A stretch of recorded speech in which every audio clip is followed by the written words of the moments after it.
کے اندر کوئی بھی پیتھولوجی جیسے بیماری جیسے ہم جس کو کہتے ہیں ناک میں غدود ہونا یا نیزل پولیپس کا ہونا، ایک چیز جو ہم بہت زیادہ سن کے حیران ہو جائیں گے کہ جو معدے کی تیزابیت ہے وہ بھی آج کل ایک بہت بڑا رول پلے کر رہی ہے، جو گلے کا ریشہ ہے یا میوکس ہے اس کو پیدا کرنے میں، چاہے وہ ناک کی ہڈی کا ٹیڑھا ہونا ہے، چاہے ناک کے غدود ہیں یا بچوں میں ناک کے پیچھے غدود ہیں، یا آپ کا جو ڈائٹری جو ہیبٹس ہیں۔ السلام علیکم۔ ہم نے نوٹس کیا ہے کہ 92% ویوز ہمارے پاس ایسے لوگوں کی طرف سے آتے ہیں جنہوں نے ہمارے چینل کو سبسکرائب نہیں کیا، تو آج ہم مرہم کی طرف سے آپ کے پاس ریکویسٹ کرنے آئے ہیں کہ آپ ہمارے چینل کو سبسکرائب کریں تاکہ ہم اور انفارمیٹیو کنٹینٹ اور اچھے ڈاکٹرز اپنے پلیٹ فارم پر لا سکیں۔ Thank you. السلام علیکم، میرا نام ڈاکٹر ارشد اللہ آفریدی ہے۔ میں ایز ایسوسیٹ پروفیسر ENT ناک کان گلا کام کر رہا ہوں Shalimar institute of health sciences میں۔ اگر آپ کو میرے شعبے کے حوالے سے کوئی بھی سوال ہے یا کوئی بھی معلومات لینی ہے تو آپ نیچے دیے گئے لنک پہ کلک بھی کر سکتے ہیں، اور ساتھ میں جو فون نمبر ہے اس پہ کال کر کے آپ معلومات بھی حاصل کر سکتے ہیں۔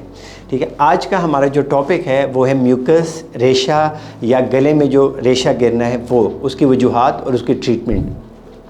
سب سے پہلے ہمیں پتہ ہونا چاہیے کہ جو یوزولی ہمیں ریشہ فیل ہوتا ہے this is most of the time ہماری جو ناک ہے اس کی وجہ سے ہوتا ہے۔ یہ اس کی وجوہات کیا ہیں؟ اس میں سب سے پہلی جو وجہ ہے وہ ہے ناک کا بند ہونا، ناک کی ہڈی کا ٹیڑھا ہونا، ٹھیک ہے، یا ناک کے اندر کوئی بھی پیتھولوجی جیسے بیماری جیسے ہم جس کو کہتے ہیں ناک میں غدود ہونا یا نیزل پولیپس کا ہونا،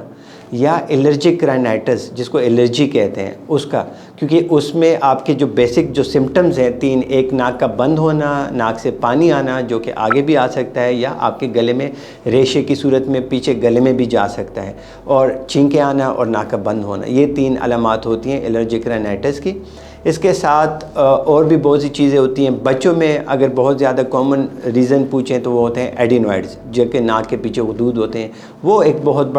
بڑی وجہ ہوتی ہیں اس کی۔ اور بھی کافی زیادہ وجوہات ہوتی ہیں، انوائرمنٹل ہوتی ہیں، الرجی اگر آپ کو ہے انوائرمنٹل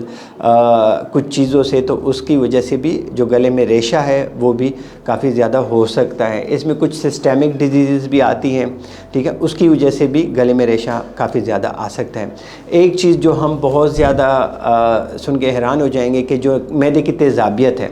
وہ بھی آج کل ایک بہت بڑا رول پلے کر رہی ہے، جو گلے کا ریشہ ہے یا میوکس ہے اس کو پیدا کرنے میں، اسپیشلی جو ہم آؤٹ سائڈ سے فاسٹ فوڈ کھاتے ہیں یا مرچ مسالے والی اشیاء جو ہم کھاتے ہیں یا روغنی اشیاء جو ہم کھاتے ہیں، اس کی وجہ سے جو تیزابیت ہے معدے کی وہ گلے میں آنا، اس کی وجہ سے بھی میوکس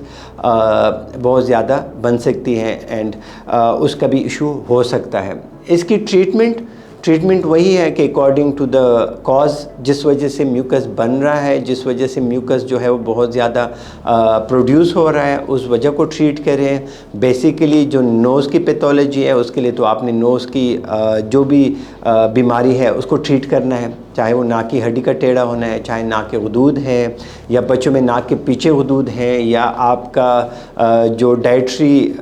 جو ہیبٹس ہیں جیسے جو اگر معدے کی وجہ سے ہو رہا ہے یا معدے کی تیزابیت کی وجہ سے ہے تو آپ نے اس کو چینج کرنا ہے اور اس کو ٹھیک کرنا ہے۔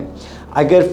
ختم نہیں ہو رہا تو اوبیسلی الٹیمیٹلی آپ نے ENT کنسلٹنٹ کو ہی دکھانا ہے جس نے آپ کا ناک کان گلا تینوں دیکھ کے اس کی کاز کو آئیڈینٹیفائی کرنا ہے اور پھر اس کو ٹریٹ کرنا ہے۔